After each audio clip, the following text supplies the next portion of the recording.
घडामोडी। उपमुख्यमंत्री देवेंद्र फडणवीस यांनी तात्काळ आपल्या गृहमंत्री पदाचा राजीनामा द्यावा, आमदार भास्कर जाधव यांचं वक्तव्य। राज्य सरकार आणि प्रशासनाने राज्यातील शिवछत्रपतींचे पुतळे आणि त्यांची सुरक्षा यावरती विशेष लक्ष केंद्रित करण्याची गरज, वैभवजी खेडेकर यांची मागणी। रत्नागिरीतील परिचारिकेवर झालेल्या अत्याचार प्रकरणी 2 दिवसात सत्य समोर येणार, तर सावर्डे खून प्रकरणी एकास अटक, जिल्हा पोलीस अधीक्षक धनंजय कुलकर्णी यांची माहिती। गणपतीत मनसैनिक ट्रॅकवरती उतरणार, खेडमध्ये थांबा न दिल्यास रेल्वे रोको करणार आणि मुंबई गोवा महामार्गाचे काम निकृष्ट दर्जाचे करणाऱ्या ठेकेदारावरती सदोष मनुष्यवधाचा गुन्हा दाखल। पाहुयात सविस्तर वृत्त। उपमुख्यमंत्री देवेंद्र फडणवीस यांनी तात्काळ आपल्या गृहमंत्री पदाचा राजीनामा द्यावा, अशी मागणी उबाटा गटाचे नेते आमदार भास्कर जाधव यांनी केली आहे। सिंधुदुर्ग, मालवण, राजकोट येथे घडलेल्या राड्या प्रकरणी आमदार भास्कर जाधव यांनी तिखट प्रतिक्रिया देत सरकारवरती निशाणा साधला, तर उपमुख्यमंत्री अजित पवार यांच्यावरती बोलण्यासच टाळलंय।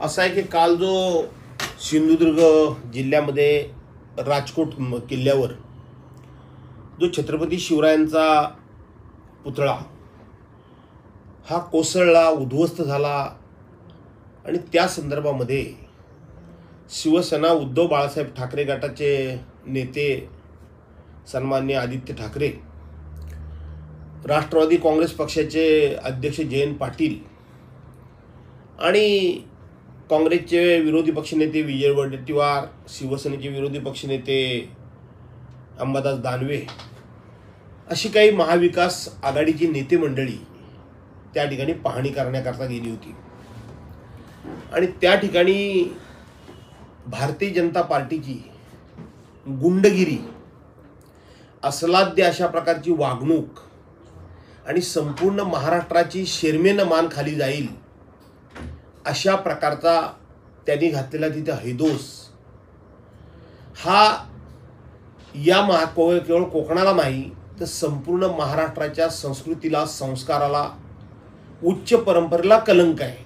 कोकणाकरता काय, छत्रपती शिवाजी महाराजांचा पुतळा तुम्ही 8 महिन्यापूर्वी बसवलात, फार मोठा गाजावाजा केलात, निवडणुकीच्या तोंडावर मतं मिळवण्याकरता म्हणून छत्रपतींचा उपयोग तुम्ही केलात आणि त्या छत्रपतींचा पुतळा हा 8 महिन्याच्या आतमध्ये कोसळतो, त्याबद्दल तुम्हाला खरं सांगायला गेलं तर विषाद वाटायला पाहिजे होता। तुम्ही महाराष्ट्रामध्ये तोंड दाखवण्याच्या लायकीचे नव्हतात। तुम्ही संपूर्ण महाराष्ट्राची, शिवरायांची, शिवभक्तांची आणि हिंदुस्थानची माफी मागायला पाहिजे होती, पण त्याच्याऐवजी भारतीय जनता पार्टीमध्ये गुंड किती आहेत, भारतीय जनता पार्टी ही गुंडांची पार्टी झालेली आहे, हे कोकणमध्ये माजी केंद्रीय मंत्री नारायण राणे यांनी एकदा सभागृहामध्ये देवेंद्र फडणवीसच्या समोर सांगितलं होतं आणि त्याने ते सिद्ध करून दाखवलं की भारतीय जनता पार्टी ही गुंडांची पार्टी आहे, भारतीय जनता पार्टी ही वसुली करणाऱ्यांची पार्टी आहे, ही दारूवाल्यांची, मटकेवाल्यांची, अशी भ्रष्टाचाऱ्यांची पार्टी आहे। हे काल जे नारायण राणे विधानसभेमध्ये बोलले होते ते त्यांनी काल सिद्ध करून दाखवलं। फडणवीस असे म्हणाले की राणे साहेबांनी दमद दिली असं म्हणता येणार नाही, त्याची भाषा त्यांची तशी आहे। फडणवीसांचं मला विचारूच नका हो। फडणवीस हे महाराष्ट्राच्या मुख्यमंत्री पदावर राहण्याच्या लायकीचे आहेत का?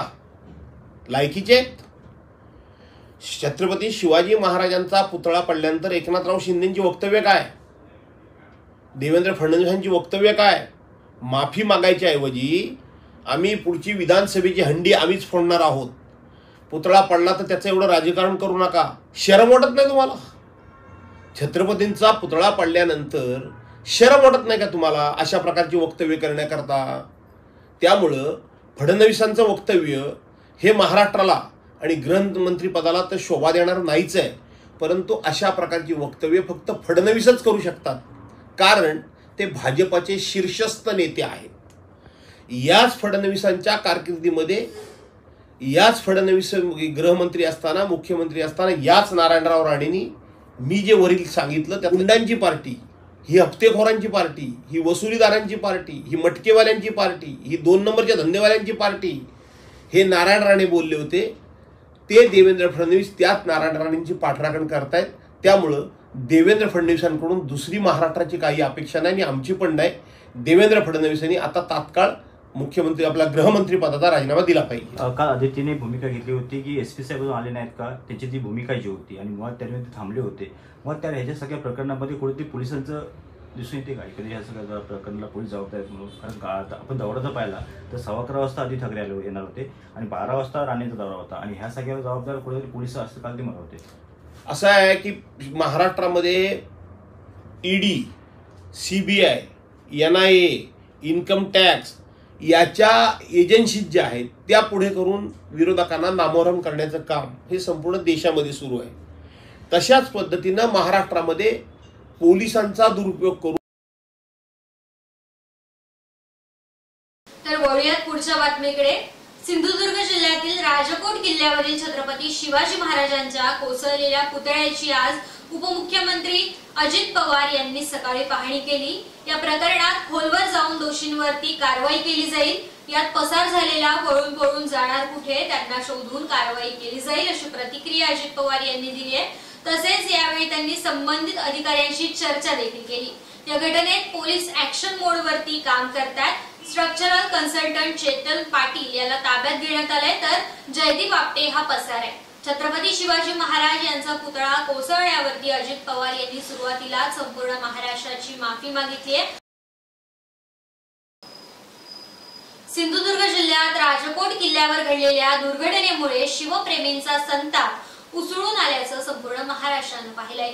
याची दखल घेऊन राज्य सरकारने आणि प्रशासनाने राज्यातील शिवछत्रपतींचे पुतळे आणि त्यांची सुरक्षा याच्यावरती विशेष लक्ष केंद्रित करण्याची गरज असल्याचं सांगत या पुतळ्यांची योग्य ती उंची वाढवून त्यांचा मानसन्मान कायम राखला पाहिजे असं मत दीपवाहिनीजवळ बोलताना मनसे राज्य सरचिटणीस आणि खेडचे माजी नगराध्यक्ष वैभवजी खेडेकर यांनी व्यक्त केलंय. यावेळी त्यांनी खेड भरणे नाका येथील महाराजांच्या अश्वारूढ पुतळ्यासंदर्भात देखील आपलं मत व्यक्त केलंय. यावेळी मनसे शहराध्यक्ष ऋषिकेश कानडे, नंदू साळवी, दादू नांदगावकर यांच्यासह मनसैनिक मोठ्या संख्येने उपस्थित होते. कोकणातील मालवण येथे राजकोट किल्ल्यावरील छत्रपतींच्या मूर्तीची झालेली विटंबना म्हणा किंवा त्याचं नुकसान म्हणा, या संदर्भात माझ्यासारखे सगळे शिवप्रेमी दुःखी आहेत. माझ्यासारखे अनेक शिवप्रेमींना अंतःकरणापासून दुःख झालेलं आहे. आणि म्हणून ज्या आपल्या कोकणामध्ये किंवा महाराष्ट्रामध्ये सगळे जे शिवाजी महाराजांचे पुतळे आहेत किंवा मूर्त्या आहेत यांची सुरक्षितता वाढवली पाहिजे किंवा एका चांगल्या उंचीवरती ह्या मूर्त्या किंवा पुतळे नेऊन ठेवले पाहिजे असं माझं म्हणणं आहे. म्हणून आमच्या खेडमधला भाणा नाक्यावरचा अश्वारूढ छत्रपती शिवाजी महाराजांचा जो पुतळा आहे, जी मूर्ती आहे, त्या मूर्तीची उंची वाढवावी या संदर्भात मी आज प्रांत जगताप साहेब यांना निवेदन देणार आहे. मुंबई गोवा हायवे झाल्यानंतर त्या ठिकाणी उड्डाणपूल झालेला आहे आणि उड्डाणपुलावरनं ज्या गाड्या जातात त्या महाराजांच्या पुतळ्याजवळ जातात. उद्या अशी कुठली अप्रिय घटना त्या ठिकाणी घडू नये यासाठी मी हे निवेदन देत आहे. खरं तर त्या पुतळ्याची, त्या मूर्तीची जागा बदलायला पाहिजे. खेड शहरामध्ये येण्यासाठी मार्ग नाही. ती जर मूर्ती अलीकडे घेतली तर त्या ठिकाणी मार्ग होऊ शकतो आणि महाराजांचा पुतळा देखील सुरक्षित उंचीवरती जाऊ शकतो. आणि त्या ठिकाणी जर प्रशासनाला जागा नसेल तर मी नगराध्यक्ष असताना खेड नगरपालिकेमध्ये ठराव करून नगरपालिकेच्या समोरच्या मैदानामध्ये, समोरच्या गार्डनमध्ये, बागेमध्ये त्या ठिकाणी महाराजांचा अश्वारूढ पुतळा बसावा असा ठराव केलेला. विनंती आहे, तर ती जागा हलवावी, त्याची उंची वाढवावी. नसेल तर आमच्या खेड शहरामध्ये नगरपालिकेच्या समोर विस्तृत जागा आहे, त्या ठिकाणी तो अश्वारूढ पुतळा बसवावा जेणेकरून त्या पुतळ्याचं, त्या मूर्तीचं पावित्र्य राखता येईल. हे जर का लवकरात लवकर झालं नाही तर मी इथल्या एकही अधिकाऱ्याला त्याच्या दालनामध्ये पोचू देणार नाही. हा शिवप्रेमी म्हणून माझी शिवगर्जना आहे, हे यांनी लक्षात ठेवावं. धन्यवाद. 27 ऑगस्ट रोजी रत्नागिरी जिल्ह्यातील सावर्डे येथे एका 60 वर्षीय महिलेच्या डोक्यामध्ये सिलेंडर घालून तिची निर्घुण हत्या करण्यात आली होती. या प्रकरणी सावर्डे पोलिसांनी अवघ्या काहीच तासात पीडित महिलेच्या घराशेजारी राहणाऱ्या तरुणाला अटक केली असल्याची माहिती जिल्हा पोलीस अधीक्षक धनंजय कुलकर्णी यांनी दिली आहे।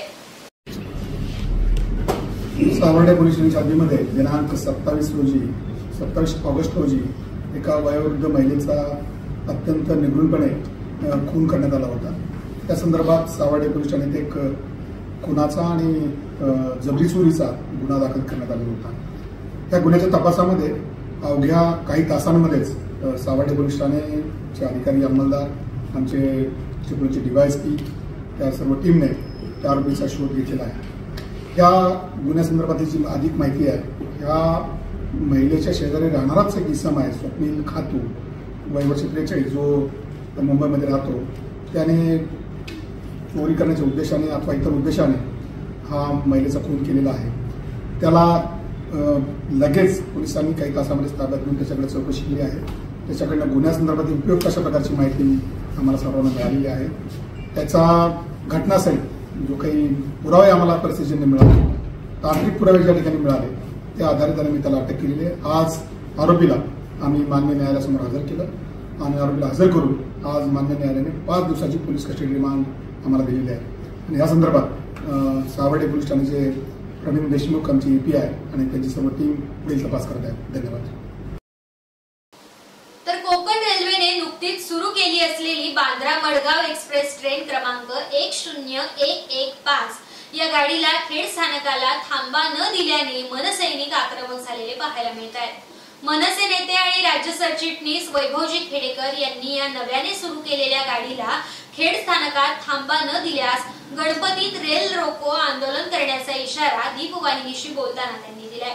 यावेळी त्यांनी रेल्वेचे स्वागत करत आनंद देखील व्यक्त केलाय। मात्र रायगड जिल्ह्यात 3 थांबे, सिंधुदुर्ग जिल्ह्यात देखील 3 थांबे, मग फक्त रत्नागिरी जिल्ह्यात 2च थांबे का, असा प्रश्न देखील उपस्थित करत त्यांनी नाराजी देखील व्यक्त केली आहे। याबाबत प्रशासनाला निवेदन देखील दिले असल्याचं सांगितलंय आणि निवेदनानंतर देखील बांद्रा मडगाव एक्सप्रेसला खेड स्थानकात थांबा न दिल्यास येत्या गणेशोत्सवामध्ये रेल्वे ट्रॅकवरती उतरून रेल रोको आंदोलन करू, असा इशारा मनसे राज्य सरचिटणीस वैभवजी खेडेकर यांनी दिलाय।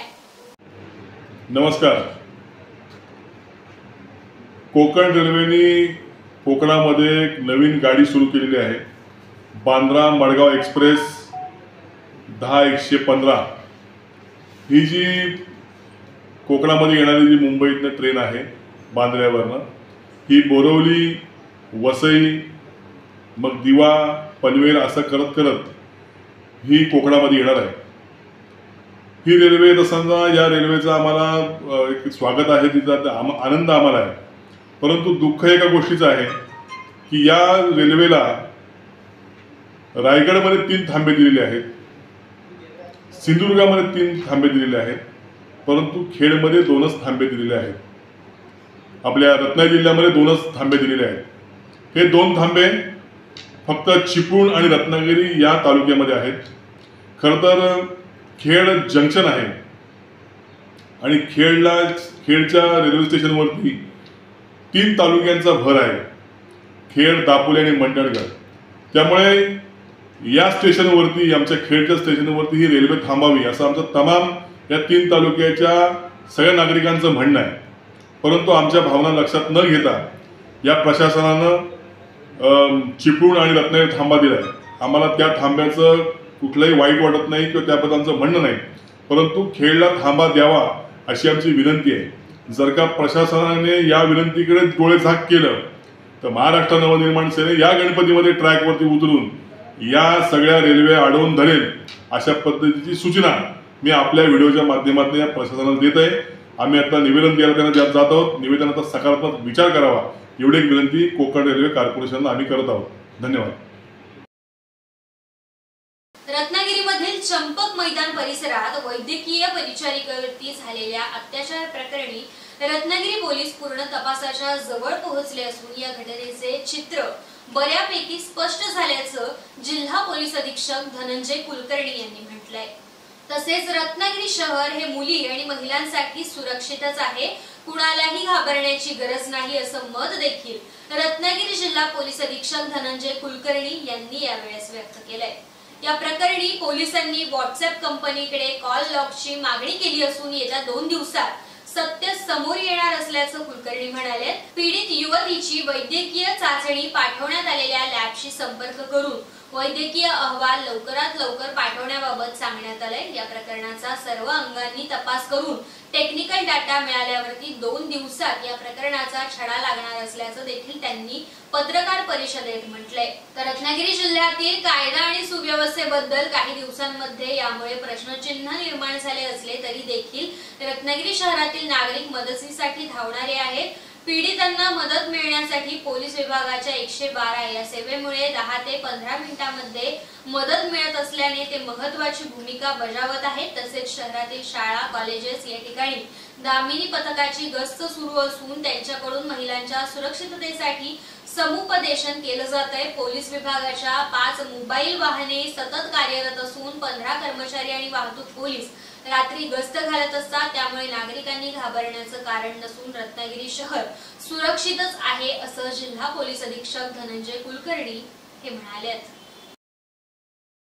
खेड तालुका नाभिक समाज संघटना आणि श्री संत सेना पतसंस्था भरणे यांच्या संयुक्त विद्यमाने श्री संत सेना महाराज सभागृह भरणे येथे 723वा संत सेना महाराज पुण्यतिथी सोहळा उत्साहात साजरा करण्यात आला। या कार्यक्रमानिमित्त संपूर्ण तालुक्यातील सलून व्यावसायिक समाज बांधव मोठ्या संख्येने उपस्थित होते। पूजा आरती झाल्यानंतर मान्यवरांचे स्वागत आणि विद्यार्थी गुणगौरव सोहळा संपन्न झाला।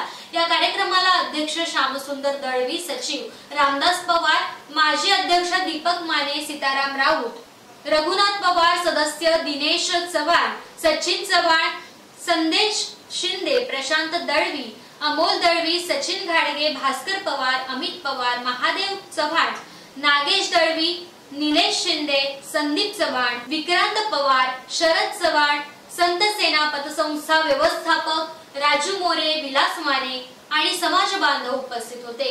या कार्यक्रमाचं संपूर्ण सूत्रसंचालन अमर दळवी यांनी केलं। आज आपण खेड तालुका नाभिक समाज संघटना आणि संत सेना महाराज पतसंस्था भरणे नाका यांच्या संयुक्त विद्यमानाने आपण या ठिकाणी श्री संत सेना महाराजांची 723वी पुण्यतिथी या ठिकाणी आपण साजरी करत आहोत।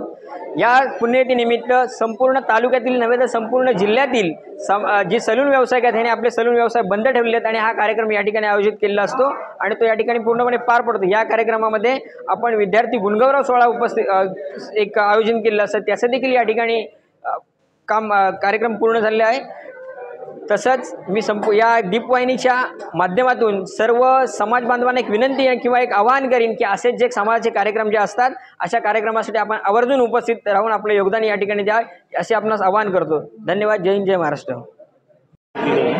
आज श्री संत सेना महाराज पुण्यतिथी संपूर्ण भारत देशभर मोठ्या स्वरूपात हा उत्साह आणि हा सण आमचा नाभिक समाज साजरा करतोय। संपूर्ण नाभिक समाजाचा आराध्य दैवत श्री संत सेना महाराज आमच्या नाभिक समाजाचं एक प्रेरणास्थान आहे। जसं वीर जिवामाले ज्यांनी शिवाजी महाराजांचं जीव वाचवला, शिवाकाशील ज्यांनी शिवाजी महाराजांसाठी आपलं प्राणाचं बलिदान केलं, वीरभाई कोतवाल ज्यांनी देशासाठी आपलं प्राणार्पण केलं, अशा महान विभूती आणि या महान विभूतींपैकी संतांची परंपरा संपूर्ण देशात नव्हे तर जगामध्ये नेणारे आमचे श्री संत सेना महाराजांचा हा उत्सव आम्ही खेड तालुका नाभिक समाज संस्थेतर्फे या ठिकाणी साजरा करतोय आणि अत्यंत उत्साहात हा उत्सव संपन्न होतो। आम्ही तालुक्यातील जास्तीत जास्त विद्यार्थ्यांना, जे गुणवंत विद्यार्थ्यांना खेड तालुका नाभिक समाज संस्थेमार्फत आम्ही या ठिकाणी त्यांचा सन्मान करतो। तालुक्यामधील ज्येष्ठ समाजसेवक आहेत, माझं नेतृत्व आहे, आमचे जे काही गुणवान कार्यकर्ते आहेत यांचा या ठिकाणी आम्ही या ठिकाणी सन्मान करतो आणि वेगवेगळ्या क्षेत्रामध्ये आपण काम केलं पाहिजे। आज ओबीसी या संस्थेला, ओबीसी या संघटनेला आमच्या समाजाची गरज आहे, सगळ्यांना एकत्रित करण्याची गरज आहे आणि मग अशा आम्ही श्री संत सेना महाराज पुण्यतिथीनिमित्त आम्ही एक संकल्प करतो की जिथं जिथं आपल्याला सामाजिक योगदान लागेल, जिथं जिथं संघटना बलकटीच लागेल त्यावेळेस आम्ही आमचे जे प्रेरणास्थान आहेत, संत सेना महाराज, एकनाथ महाराज असतील किंवा वीरभाई कोतवाल असतील, या सगळ्या ज्या विभूतींचा आदर्श घेऊन एक या समाजाच्या दृष्टीनं, या राष्ट्राच्या दृष्टीने चांगलं काम करण्याचा हा जो संकल्प आजच्या दिवशी आम्ही करतो। धन्यवाद। जय हिंद, जय महाराष्ट्र। आणि आता पुढची महत्त्वाची बातमी आहे ती म्हणजे मुंबई गोवा महामार्गाचे काम निकृष्ट दर्जाचे करणाऱ्या ठेकेदारावरती सदोष मनुष्यवधाचा गुन्हा दाखल करण्यात आलाय। माणगाव पोलीस ठाणे हद्दीतील इंदापूर ते वडपाले या 26.7 किलोमीटर अंतराच्या महामार्ग चौपदरीकरणाचं काम केंद्र शासनाकडून मागवण्यात आलेल्या निविदाद्वारे Chetak enterprises limited and Apco infrastructure limited या कंपनीच्या संयुक्त उपक्रमाने करण्यात आलं। महामार्गाच्या आधुनिकीकरणाच्या कामासाठी आवश्यक असणाऱ्या जागेपैकी सर्वसाधारणपणे 91.80% बोजारहित जागा ही शासनातर्फे हस्तांतरित करण्यात आली होती। 2017 साली सुरू झालेलं काम ठेकेदाराकडून 2 वर्षाच्या कालावधीत पूर्ण करायचं होतं। सदर कालावधी संपल्यानंतरही मुदत वाढ मिळून देखील ठेकेदाराकडून सदर मुदत वाढ कालावधीमध्ये मासिक 10% या वेगाने काम पूर्ण न होता फक्त 4.6% एवढ्या वेगाने काम झालं। या प्रकरणी ठेकेदारास महामार्ग प्राधिकरणाकडून 3 वेळा कारणे दाखवा नोटीस देखील देण्यात आली।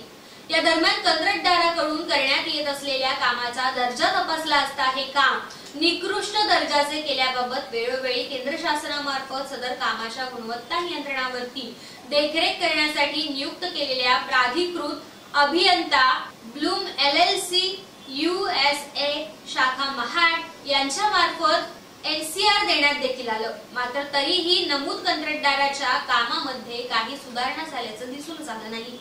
काम पूर्ण झालेल्या ठिकाणांपैकी काही ठिकाणी कामाकरता डायव्हर्जन घेऊन महामार्गाच्या एकाच लेनवरून जाणारी आणि येणारी दोन्ही ठिकाणची वाहन चालकांना धोकादायक स्थितीमध्ये चालवणे भाग पडत होते। ज्या ठिकाणी काम पूर्ण झालेलं नाही त्या ठिकाणी रस्ताच उखडून निघून जागोजागी खड्डे देखील पडले, तर काही ठिकाणी नव्याने करण्यात आलेला रस्ता आणि जुना रस्ता यामधील काही भाग खोदून ठेवून ते काम पूर्ण न करता तो तसाच अपूर्ण ठेवून दिलेला आहे। ज्या ठिकाणी अशा प्रकारे काम अपूर्ण ठेवलेलं आहे त्या ठिकाणी महामार्गावरून प्रवास करणाऱ्या प्रवाशांना कोणताही धोका निर्माण होऊ नये याकरता कोणत्याही प्रकारच्या सुरक्षा उपाययोजना केलेल्या नाहीयेत। परिणामी नमूद महामार्गावरून प्रवास करणाऱ्या प्रवाशांना रस्त्याच्या अशा धोकादायक परिस्थितीची कोणतीही जाणीव अथवा अंदाज येत नसल्याच्या कारणामुळे अर्धवट काम सोडून धोकादायक स्थितीमध्ये ठेवून दिलेल्या महामार्गावरती वारंवार मोटार अपघात होऊन अशा मोटार अपघातांमध्ये अनेक प्रवाशांची जीवितहानी झालेली आहे। अनेक प्रवासी गंभीर जखमी देखील झाले आहेत, दुखापतग्रस्त देखील झाले आहेत। सन 2020 पासून आजपर्यंत एकूण 170 मोटार अपघात होण्यास आणि त्यामध्ये एकूण 97 प्रवाशांचा मृत्यू होण्यास, एकूण 208 प्रवाशांना लहान मोठ्या स्वरूपाच्या गंभीर आणि किरकोळ स्वरूपाच्या दुखापती होण्यास, त्याचप्रमाणे अपघातग्रस्त वाहनांच्या मोठ्या प्रमाणावरील नुकसानीस कारणीभूत म्हणून चेतक एंटरप्राइजेस लिमिटेड अँड ॲपको जेवी कंपनीचे व्यवस्थापकीय संचालक हुकमीचंद जैन, जनरल मॅनेजर अवधेश कुमार सिंह, प्रकल्प समन्वयक अभियंता सुजित सदानंद कावळे आणि नमूद प्रकल्पावरती काम करणारे कंपनीच्या इतर जबाबदार व्यक्ती यांच्या विरुद्ध आता प्रकल्प अभियंता राष्ट्रीय महामार्ग यांच्या तक्रारीवरून माणगाव पोलीस ठाणे येथे गुन्हा नोंद करण्यात आलाय। प्रकल्प समन्वयक अभियंता सुजित सदानंद कावळे यांना अटक करण्यात आली आहे। पुढील तपास आता पोलीस अधीक्षक सोमनाथ घारगे यांच्या मार्गदर्शनाखाली बेलदार हे करतायत। आज खेडमधील नगर परिषदेच्या मैदानावरती शिवसेना शिंदे गट यांच्यातर्फे आयोजित करण्यात येणाऱ्या गणेशोत्सवाच्या पार्श्वभूमीवरती या मैदानावरती गणेशोत्सवाच्या स्टेज उभारणीचा, मंडप उभारणीचा शुभारंभ आज श्रीफळ वाढवून करण्यात आला। यावेळी शिवसेना शिंदे गटाचे विविध पदाधिकारी आणि मान्यवर उपस्थित होते। खेड शहर शिवसेना सार्वजनिक गणेशोत्सव 2024 आज या ठिकाणी आपण मनपाचा नारळ फोडून या ठिकाणी शुभारंभ केलेला आहे। सन्माननीय रामदासभाई कदम व आपले लोकप्रिय आमदार योगीदा कदम यांच्या संकल्पनेतून चालू झालेला हा गणेशोत्सव हा पारंपरिक आणि सालबादप्रमाणे या ठिकाणी चालू आहे। खेड शहरातील सर्व नागरिकांची आशा असलेलं खेडचा महाराजा या ठिकाणी विराजमान होणार आहे। मी खेडमधील सर्व नागरिकांना अशी विनंती करतो की त्याच्या आगमन सोहळ्यासाठी या ठिकाणी यावं व 10 दिवस भरपूर उत्साहामध्ये आपण या ठिकाणी उत्सव साजरा करणार आहोत, त्यामध्ये सहभागी व्हावं। खेड शहर शिवसेनेच्या सर्व पदाधिकारी याच्यामध्ये मोठ्या संख्येने सहभाग घेणार आहेत। या ठिकाणी मी सर्वांना शुभेच्छा देऊन थांबतो। जय हिंद, जय महाराष्ट्र।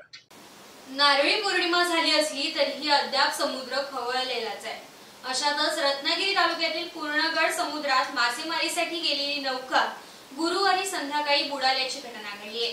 खराब वातावरणामुळे नौकेत पाणी भरलं आणि ही दुर्घटना घडली।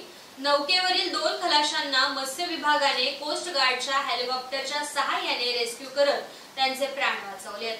मागील काही दिवसांपासून पावसाचा जोर वाढला असून पावसासोबतच वेगाने वारे देखील वाहत आहेत। समुद्रात तयार झालेल्या कमी दाबाच्या पट्ट्यामुळे समुद्र खवळलाय, पाण्याला करंट मिळतोय आणि याचाच फटका पूर्णगड समुद्रात मासेमारी करणाऱ्या या नौकेला बसलाय। विनोद भागवत नामक मालकाची ही नौका असल्याची माहिती मिळते। ही नौका लोखंडी होती असे येथील स्थानिक ग्रामस्थांनी सांगितले। या मासेमारी नौकेवरती 2 खलाशी होते। पूर्णगड समुद्रात 12 वाव अंतरावरती ही नौका मासेमारी करत होती। यामुळे समुद्रातील खराब वातावरणामुळे बोटीत पाणी घुसले। बोटीत पाणी भरण्यास सुरुवात होताच बोटीतील खलाशांनी तात्काळ बोटीवर चढून मदतीसाठी आरडाओरड सुरू केली।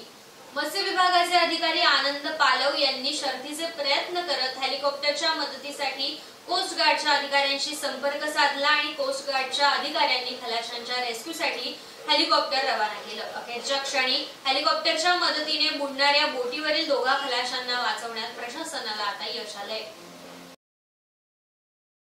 रत्नागिरी जिल्ह्यातील गुहागर तालुक्यात असणाऱ्या उमराठ या जिल्हा परिषद शाळेत विद्यार्थी बिबट्याच्या पिल्लासोबत खेळतानाचा एक व्हिडिओ सध्या सोशल मीडियावरती व्हायरल होतोय। या घटनेची चर्चा सर्वत्र रंगली असून विद्यार्थ्यांनी बिबट्याच्या पिल्लाला खेळवलं यावरती आश्चर्य व्यक्त करण्यात येत आहे। शाळेत शिक्षकांसमोरच ही घटना घडल्याने परिसरात देखील खळबळ उडाली आहे। मात्र या संदर्भात वन विभागाच्या अधिकाऱ्यांशी संपर्क साधला असता त्यांच्याकडून हा व्हिडिओ जुना असल्याचा निर्वाळा करण्यात आलाय।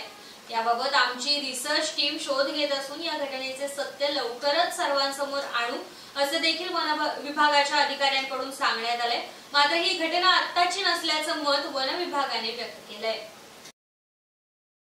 Gyandeep English medium school CBSE Morwande Boras येथे राष्ट्रीय क्रीडा दिवस उत्साहात संपन्न झाला। या कार्यक्रमाची सुरुवात राष्ट्रीय खेळाडूंच्या शुभ हस्ते कैलासवासी मेजर ध्यानचंद यांच्या प्रतिमेचे पूजन करून झाली। या कार्यक्रमादरम्यान कार्यक्रमाचे प्रास्ताविक किरण दरेकर यांनी केलं। हॉकीचे जादूगार कैलासवासी मेजर ध्यानचंद यांचा जीवन प्रवास क्रीडा शिक्षक आशिष देशमाने यांनी भाषणाच्या माध्यमातून सर्वांना सांगितला। त्यानंतर राष्ट्रीय खेळाडूंचा सन्मान करण्यात आला आणि प्राचार्य भरत मोरेसर यांनी राष्ट्रीय क्रीडा दिनाच्या शुभेच्छा देऊन विद्यार्थ्यांना मार्गदर्शन केलं। प्रीतम खामकर यांनी कार्यक्रमासाठी उपस्थित शिक्षक आणि शिक्षकेतर कर्मचारी यांचे आभार मानले। खेड येथील क्रीडा संकुलामध्ये शालेय क्रीडा विभागामार्फत आयोजित तालुकास्तरीय तायकोंदो स्पर्धा उत्साहात संपन्न झाली। या स्पर्धेमध्ये खेड तालुक्यातील चिसघर येथील SM foundation education and charitable trust संचलित SM इंग्लिश मीडियम स्कूलचा इयत्ता 10वी मध्ये शिकणाऱ्या फुरकान कयूम नाडकर याने अंडर 17 या वयोगटामध्ये सुवर्ण पदकाची कमाई केली असून त्याच्यावरती आता सर्व स्तरावरून कौतुकाचा वर्षाव होतोय। या भरीव कामगिरीमध्ये त्याने त्याच्या चिकाटी, जिद्द आणि प्रयत्न यांच्या जोरावरती यश प्राप्त केले। त्यामुळे शाळेचे नाव देखील त्यांनी उंचावले। तरी या यशामागे अनमोल असे मार्गदर्शन करणारे संस्थेचे अध्यक्ष कयूम नाडकर सर तसेच संस्थेच्या सचिव आणि मुख्याध्यापिका डॉक्टर अंजुम नाडकर मॅडम, शाळेचे उपमुख्याध्यापक सागर मोरे सर, शाळेतील क्रीडा शिक्षक आणि सर्व शिक्षक शिक्षकेतर कर्मचारी या सर्वांकडून तसेच पालकांकडून त्याच्यावरती आता कौतुकाचा आणि अभिनंदनाचा वर्षाव करण्यात येतोय। महिलांवरील वाढते अत्याचार दिवसेंदिवस उग्र स्वरूप धारण करतायत। दिवसागणिक हा आकडा वाढतच चाललाय आणि या घटना मन सुन्न करणाऱ्या आहेत। त्यामुळे आता महिलांनी स्वतः पुढाकार घेत हे थांबवण्यासाठी तयार झालं पाहिजे आणि म्हणूनच एलाइड फिटनेस सेंटर खेड आणि खेड नगर परिषद यांच्या संयुक्त विद्यमाने खास महिलांसाठी संरक्षणाचे मार्गदर्शन शिबिर आयोजित करण्यात आले। 31 ऑगस्ट 2024 रोजी संध्याकाळी 4 वाजता खेड नगर परिषद हॉल येथे मुख्याधिकारी महादेव रोडगे यांच्या उपस्थितीमध्ये खास महिलांसाठी स्वरक्षणाचे धडे दिले जाणार आहेत। तरी वैष्णवी विनोद गांधी यांचे मार्गदर्शन महिलांना लाभणार असून सर्व महिलांनी या संधीचा लाभ घ्यावा असं आवाहन करण्यात आलंय। खेड तालुका राष्ट्रवादी काँग्रेसचे हशमत परकार यांनी राज्याचे उपमुख्यमंत्री अजितदादा पवार यांना एक सल्ला दिलाय। बंद खोलीत झालेल्या चर्चेनंतर बाहेर आल्यावरती तानाजी सावंत यांना उलट्या होतात, ते कशामुळे? एकतर याचा शोध घ्या, अन्यथा सरकारमधून बाहेर पडा, असा सल्ला हशमत परकार यांनी यावेळेस दिलाय. पाहुयात काय म्हणतायत हशमत परकार. आदरणीय मंत्री तानाजी सावंत यांना राष्ट्रवादीच्या मंत्र्यासंगती बसल्यानंतर, रूमामध्ये बसल्यानंतर, भार पडल्यानंतर त्यांना उलट्या येतात. याची चौकशी करायला पाहिजे की त्याला एक रूमामधून बाहेर पडल्यानंतर याला उलट्या काय येतात. अशी वार्ता करणारे जाहीर मंत्री यांना कॅबिनेटमधून बाहेर काढलं पाहिजे. अशा मंत्र्याला कॅबिनेटमध्ये ठेवणं हे सरकारचं नुकसान आहे. नाहीतर आदरणीय अजितदादा, आपला सर्व राष्ट्रवादी कार्यकर्त्याच्या मार्फत मी विनंती करतो, तर्फे मी विनंती करतोय की साहेब सरकारमधून बाहेर पडा आणि एक वेगळा ग्रुप तयार करून निवडणूक लढा. साहेब आज तुम्ही बघा, कितीतरी समाज या युतीमध्ये गेल्यानंतर आपल्यापासून दूर झालेले आहेत. साहेब तुम्ही निर्णय घ्या, त्यातून बाहेर पडा. तानाजी सावंत सारखे अर्धे डोक्याची माणसं या कॅबिनेटमध्ये आहेत, या सरकारमध्ये आहेत. तेव्हा तुम्ही बाहेर पडा या सरकारमधून आणि वेगळ्या प्रकारे आपण निवडणूक लढूया. यापासून आपला फायदा होईल हे 100% आहे. साहेब साहेब तुम्ही महाराष्ट्राचे दिग्गज नेता आहोत. तुम्हाला पराभूत करणं एवढं आसान नाही आहे. परंतु ह्या लोकांच्या युतीमध्ये गेल्यानंतरच आपला पराभव झालेला आहे खासदारकीमध्ये. तेव्हा आपण सरकारमधून बाहेर पडूया. सरकारमधून जर बाहेर पडले तर आपला विजय निश्चित आहे, हे तुम्हाला 100% मी सांगतोय. साहेब या सरकारमध्ये काही नेते ज्या प्रकारे वक्तव्य करतात, अतिशय गलिच्छ वक्तव्य करतात. अनेक पक्षाचे लोक आहेत आपल्या सरकारमध्ये, ज्याच्या वक्तव्यामुळं आपला ह्या विधानसभामध्ये पराभूत होण्याची शक्यता आहे. तेव्हा साहेब निवडणूक लागण्यापूर्वीच सरकारमधून बाहेर या, सरकारमधून बाहेर पडा आणि पुढच्या निवडणुकीमध्ये सरकारमधून जर बाहेर पडले तर आपला विजय निश्चित होईल. जय हिंद, जय महाराष्ट्र.